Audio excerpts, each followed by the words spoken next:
Kitab yang ambo pegang ini adalah kitab Minhajut Thalibinnya Imam Nawawi rahimahullah. Ini fikih mazhab Imam Syafi'i.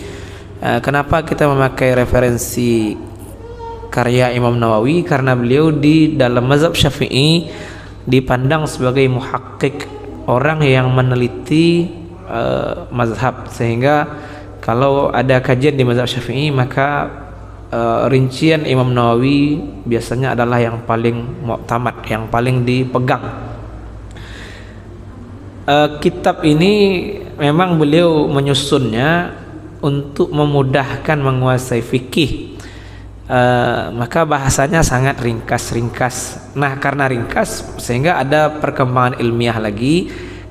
Kitab yang ringkas ini disyarah atau dijelaskan lagi, maka kitab ini disyarah oleh Imam Al-Mahalli, dan ini menjadi diktat kami di Al-Azhar Mesir.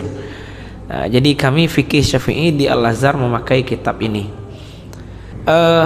Bahasan awal fikih ibadah sudah pasti kitab At-Taharah atau bersuci.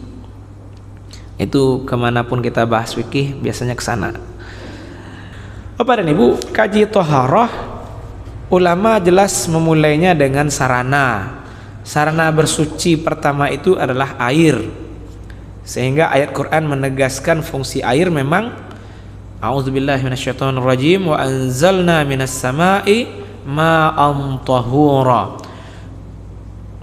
Sungguh kami menurunkan dari langit itu air yang tahur, yang suci, mensucikan. Itu sarana taharah kita. Dan sarana air ini akan digunakan untuk mensucikan dua hal. Yang pertama mensucikan diri dari najis, yang kedua mensucikan diri dari hadas. Nah, fungsi air adalah mensucikan dari dua hal, satunya disebut najis, satu lagi disebut hadas. Nah, mari kita rinci dulu apa itu najis dan hadas. Najis kalau boleh kita definisikan ringkas, sesuatu yang zat atau fisiknya dianggap kotor oleh syariat, oleh agama Islam. Maka kita dengan itu melihat kalau ada barangnya, fisiknya dipandang kotor oleh syariat, maka itu najis.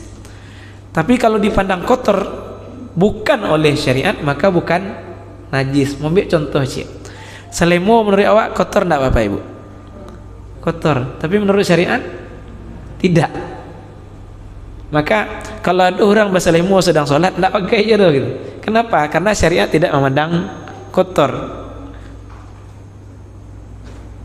Jadi sudut pandang najis adalah sesuatu yang dipandang kotor oleh syariat. Pindah kita dari sudut pandang mazhab Syafi'i, minuman keras menurut kita kotor enggak zatnya? Menurut kita manusia nih, kita tidak bicara agama ya gitu. Minuman keras secara zat kotor atau tidak? Enggak kan? Menurut adat tidak, tapi menurut syariat sudut pandang mazhab Syafi'i itu dipandang najis.